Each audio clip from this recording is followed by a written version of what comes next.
Bismillahirrahmanirrahim. Rasulullah sallallahu alaihi wasallam pernah bersabda, "Afshus salam wa at'imut ta'am wa sallu bil laili wan nasu niyam tadkhulul jannata bis salam." Kata Rasulullah sallam, sebarkanlah salam dan berilah makan dan salatlah malam ketika manusia-manusia sedang tidur, maka engkau akan masuk surga dalam keadaan selamat. Assalamualaikum warahmatullahi wabarakatuh. Innal hamdalillah nahmaduhu wa nasta'inuhu wa nastaghfiruh wa na'udzu billahi min shururi anfusina wa min sayyiati a'malina. من يهده الله فلا مضل له ومن يضلل فلا هادي له. الله أكبر الله أكبر الله أكبر لا إله إلا الله الله أكبر الله أكبر ولله الحمد.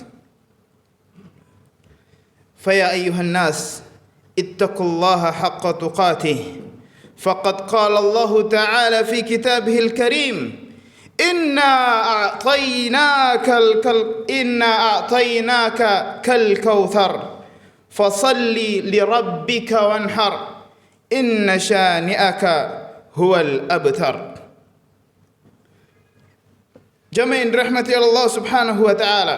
Allah subhanahu wa ta'ala pun pernah berfirman, "Walillahi 'alan nasi hijjul bait man istata'a ilaihi sabila wa man kafara fa innallaha ghaniyun 'anil 'alamin." Jemaah rahmati Allah subhanahu wa ta'ala. Yang pertama, marilah kita tingkatkan ketakwaan kita kepada Allah subhanahu wa ta'ala, karena sungguh Allah subhanahu wa ta'ala pernah berfirman, "Inna akramakum indallahi atqakum." Sesungguhnya sebaik-baik kalian, yang paling mulia di antara kalian di sisi Allah subhanahu wa ta'ala adalah, siapakah ia? Yang paling tinggi pangkatnya, yang paling banyak hartanya, yang paling banyak jabatannya? Tidak, wallahi, demi Allah, tidak. Tapi yang paling mulia adalah yang paling bertakwa di antara kalian. Sekalipun jabatannya rendah, sekalipun pangkatnya rendah, sekalipun titelnya tidak ada, tapi siapa yang sangka bahwa dia di mata Allah subhanahu wa ta'ala adalah yang terbaik, yang termulia. Jemaah rahmati Allah subhanahu wa ta'ala, salawat serta salam semoga tercurahkan kepada Nabi besar kita Muhammad sallallahu alaihi wasallam, suri tauladan kita Nabi Muhammad sallallahu alaihi wasallam beserta keluarganya, beserta anak cucunya, beserta pengikut-pengikutnya. Allahu akbar, Allahu akbar, Allahu akbar. La ilaha illallah, Allahu akbar, Allahu akbar walillahil hamd. Jemaah rahmati Allah subhanahu wa ta'ala, ibadah kurban adalah ibadah yang dilakukan dalam rangka taqarrub kepada Allah subhanahu wa ta'ala, dalam rangka mendekatkan diri kepada Allah subhanahu wa ta'ala dengan menyembelih sembelihan, dengan menyembelih unta, sapi ataupun kambing pada hari Idul Adha dan 3 hari, yaitu hari tasyrik. Jemaah rahmati Allah subhanahu wa ta'ala, ibadah kurban adalah ibadah yang berawal dari sejarah ketika Nabi Ibrahim sallallahu alaihi wasallam wa ala nabiyyina afdhalus salatu wat taslim, ketika itu ia mendapatkan perintah untuk mengorbankan putranya Ismail alaihi salam. Dengan cara apa? Dengan cara disembelih. Berbekal keimanan yang sungguh amatlah tinggi, Nabi Ibrahim pun melaksanakan perintah tersebut sebagaimana disampaikan oleh Allah subhanahu wa ta'ala dalam sebuah mimpi tersebut. Namun sebelum Nabi Ibrahim menyembelih Ismail, malaikat membawa seekor domba dari surga sebagai ganti untuk disembelih. Peristiwa tersebut sungguh diabadikan oleh Allah Subhanahu wa taala di dalam Al-Qur'an, di dalam surat As-Saffat. Allah Subhanahu wa taala berfirman, "Falamma balagha ma'ahu as-sa'ya qala ya bunayya inni ara fil manami anni adhbahuka fanzur madza tara." Qala ya abati fa'al ma tumar satajiduni insyaallah minas sabirin. Falamma balagha ma'ahu as-sa'i, maka tatkala anak tersebut sampai pada umur yang ia sudah sanggup untuk pergi ke mana-mana bersama Ibrahim, kemudian Ibrahim berkata, "Ya bunayya, wahai anandaku, wahai putraku, wahai anak semata wayangku, inni ara fil manam, sesungguhnya aku melihat dalam mimpiku, anni adzbahuka, bahwa aku menyembelihmu. Fandur madza tara, maka fikirkanlah kira-kira bagaimana pendapatmu." Ternyata apa yang dikatakan putra Nabi Ibrahim, yaitu Nabi Ismail.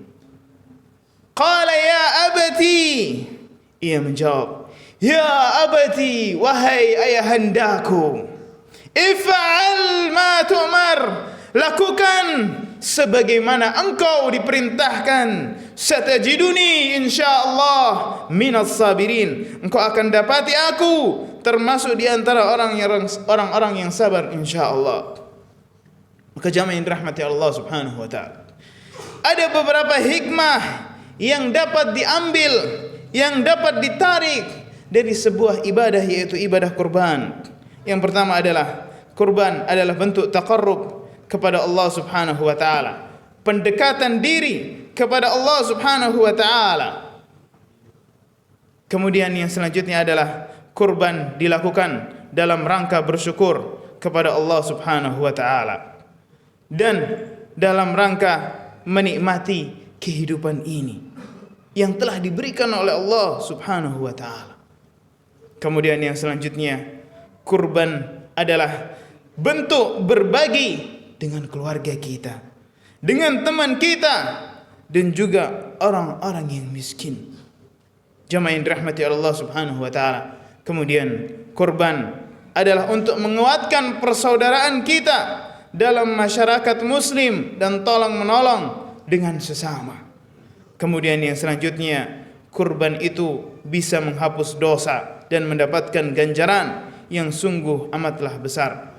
Maka jamaah yang dirahmati Allah Subhanahu wa taala, kurban adalah ibadah yang bersifat taqarrub kepada Allah Subhanahu wa taala, pendekatan diri kepada Allah Subhanahu wa taala. Maka hendaklah kita memenuhi aturan-aturan yang telah dianjurkan. Lihatlah bagaimana kisah Ibrahim dan kisah Ismail, pasrah kepada Allah Subhanahu wa taala. Ia taati apa yang diperintahkan tanpa adanya penolakan sedikit pun. Jemaah yang dirahmati Allah Subhanahu wa taala. Kemudian selanjutnya ada sebuah ibadah yang pula identik dilakukan pada bulan yang mulia ini, yaitu ibadah haji. Jemaah yang dirahmati Allah Subhanahu wa taala. Allahu akbar, Allahu akbar, la ilaha illallah, Allahu akbar, Allahu akbar, walillahil hamd. Ibadah tersebut adalah ibadah wajib haji yang dimana disyariatkan kepada setiap muslim untuk pergi ke tanah suci. Haji merupakan kewajiban bagi umat muslim yang memiliki kemampuan untuk bisa melakukannya. Hal ini ditegaskan oleh Allah Subhanahu wa taala di dalam Al-Qur'an Al-Karim, di mana Allah Subhanahu wa taala pernah berfirman, "Walillahi 'alan nasi hajjul baiti man istata'a ilaihi sabila wa man kafara fa innallaha ghaniyyun 'anil 'alamin." Apa kata Allah Subhanahu wa taala? Walillahi 'alan nasi hajjul bait. Maka Allah Subhanahu wa taala mewajibkan kepada setiap manusia untuk mengerjakan kewajiban haji tersebut. Man istata'a ilaihi sabila, bagi yang sanggup untuk melaksanakannya, bagi yang mampu untuk menjalankannya, yaitu perjalanan ke rumah Allah Subhanahu wa taala wa man kafara, barang siapa yang mengingkari hal tersebut, kewajiban tersebut, fa innallaha ghaniyun 'anil alamin, maka sesungguhnya Allah Subhanahu wa taala maha kaya dari semesta alam. Cuma yang dirahmati Allah Subhanahu wa taala. Jika kita renungi, jika kita fikirkan bahwa ibadah haji adalah ibadah dengan fisik dan harta. Adapun ibadah salat dan puasa adalah ibadah dengan fisik kita, sedangkan zakat adalah ibadah dengan harta kita. Karena ibadah haji melibatkan harta dan fisik, maka tentu yang diwajibkan adalah orang yang mampu saja. Mereka yang sudah diwajibkan untuk melakukannya, untuk menjalankan hal tersebut, yaitu ibadah haji, dia diminta atau disyaratkan adalah beragama Islam, balik, berakal, dan merdeka, dan memiliki kemampuan. Cuma yang dirahmati Allah Subhanahu wa taala. Dalam ibadah haji, jamaah melakukan rangkaian ibadah. Serangkaian ibadah sebagai bentuk upaya membersihkan diri dari dosa seraya mengharapkan ampunan dan rahmat serta ridha Allah Subhanahu wa taala. Seperti disebutkan dalam sebuah hadis, man hajjalillah fala yarfudh wala yafsuq raja'a kayaumin waladathu ummuh walam yafsuk raja'a kayaumin waladathu ummuh. Barang siapa yang berangkat haji kemudian lam yarfuth, dia tidak berkata-kata kasar, tidak berkata-kata kotor, walam yafsuk, dan tidak melakukan perbuatan kefasikan, maka apa yang dia dapatkan? Raja'a kayaumin waladathu ummuh, ia pulang ke negerinya dalam bentuk sebagaimana ia dilahirkan oleh ibunya. Apa yang dimaksud? Dihapuskan dosa-dosanya yang pernah ia lakukan. Maka jamaah yang dirahmati Allah Subhanahu wa taala, dalam ibadah haji tersebut jamaah juga melakukan ibadah lainnya seperti tawaf mengelilingi Ka'bah sebanyak 7 kali, melakukan lari kecil dari Bukit Safa ke Bukit Marwa yang dinamakan dengan sa'i. Dan jamaah yang dirahmati Allah Subhanahu wa taala, dalam ibadah ini para jamaah berdoa agar senantiasa mendapatkan pertolongan dari Allah Subhanahu wa taala, dan mereka melupakan segala urusan dunia mereka.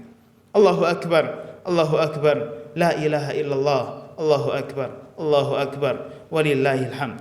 Allah Subhanahu wa taala pernah menjelaskan lewat lisan Nabi Muhammad sallallahu alaihi wasallam tentang keutamaan orang yang berangkat haji. Wal hajjul mabrur laisa lahu jazaa'un illal jannah, dan haji yang mabrur, haji yang diterima, yang tidak ada balasan kecuali surga Allah Subhanahu wa taala. Karena besarnya pahala haji tersebut, dan banyak orang yang mendapatkan memori yang terkenang di sana. Akhirnya apa yang terjadi? Banyak yang rindu kembali untuk pergi ke sana. Sehingga apa yang dikatakan oleh Allah Subhanahu wa taala, faj'al af'idatan minan nas tahwi ilaihim. Apa kata Allah Subhanahu wa taala? Maka jadikanlah hati sebagian manusia cenderung kepadanya. Ia rindu untuk datang ke tempat tersebut, sehingga apa yang terjadi? Ia berangkat umrah bolak-balik, dan ia pun mendapatkan keutamaan yang lain. Al-umratu ilal umrati kaffaratun lima bainahuma. Dari satu umrah ke umrah yang lain, ia mendapatkan penghapusan dosa antara keduanya. Masya Allah. Cuma yang dirahmati Allah Subhanahu wa taala, jika kita lihat, jika kita fikirkan, maka ibadah haji dan juga kurban ini memiliki kesamaan. Di antaranya adalah sama-sama meninggalkan larangan tertentu. Selama berihram, orang yang berhaji tidak boleh memotong kuku, tidak boleh memotong rambutnya. Begitu pula sejak masuk tanggal 1 bulan Dzulhijjah, apa yang terjadi? Orang yang berkurban dimakruhkan untuk memotong kuku dan rambutnya. Ibadah haji dan juga ibadah kurban sama-sama dilakukan melihat sesuai dengan kemampuannya. Apakah ia mampu melakukannya? Apakah ia mampu menjalankannya? Tinggal kita saja, apakah kita yakin atau tidak. Allah Subhanahu wa taala pernah berfirman, man dzalladzi yuqridullaha qardan hasana fayudha'ifahu lahu wa lahu ajrun karim. Barang siapa yang berikan pinjaman kepada Allah Subhanahu wa taala dengan pinjaman yang baik, maka apa yang terjadi? Allah Subhanahu wa taala akan melipat gandakan balasan pinjaman tersebut untuknya, dan dia akan memperoleh pahala yang sungguh amatlah banyak. Allahu akbar, Allahu akbar, la ilaha illallah, Allahu akbar walillahil hamd. Jika kita lihat syariat kurban, tujuannya adalah meningkatkan ketakwaan kita kepada Allah Subhanahu wa taala. Di mana Rasulullah sallallahu alaihi wasallam pernah bersabda, "Lan yanalullahu luhumuha wala dima'uha, walakin yanaluhu taqwa." Allah Subhanahu wa taala tidak sampai kurban, ya.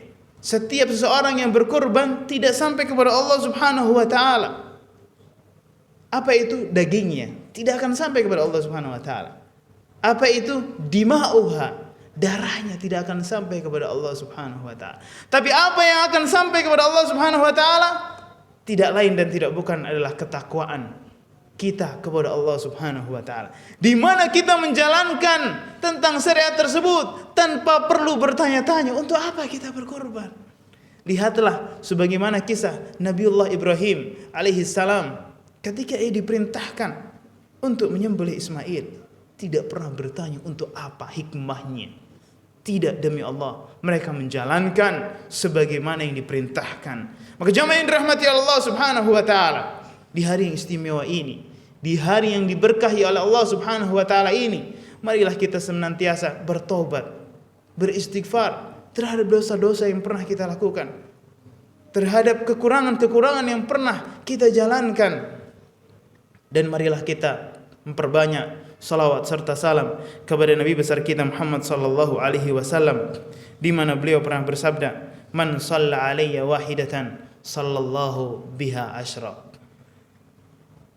Jamaah yang dirahmati Allah Subhanahu wa taala, innallaha wa malaikatahu yusalluna 'alan nabi ya ayyuhalladzina amanu sallu 'alaihi wa sallimu taslima.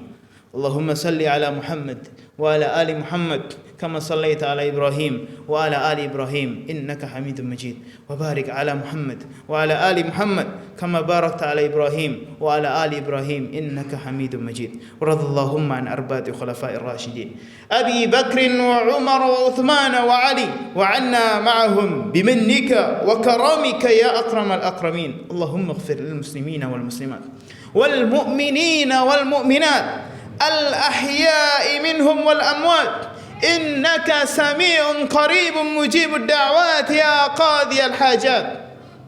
اللهم آت نفوسنا تقواها وزكها أنت خير من زكاها أنت وليها ومولاها. اللهم أصلح لنا ولاة أمورنا، اللهم أصلح لنا ولاة أمورنا، اللهم أصلح لنا ولاة أمورنا.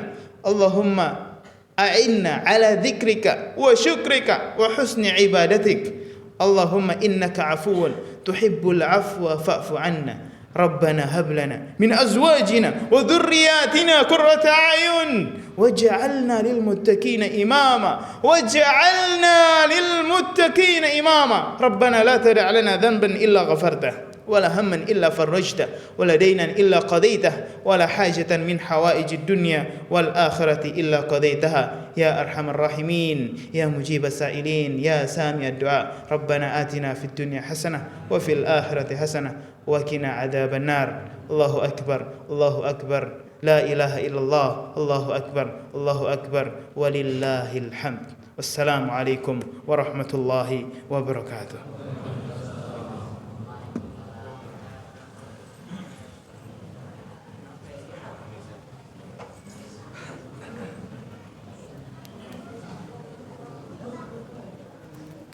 Diharapkan kepada bapak-bapak yang ingin silaturahmi silakan.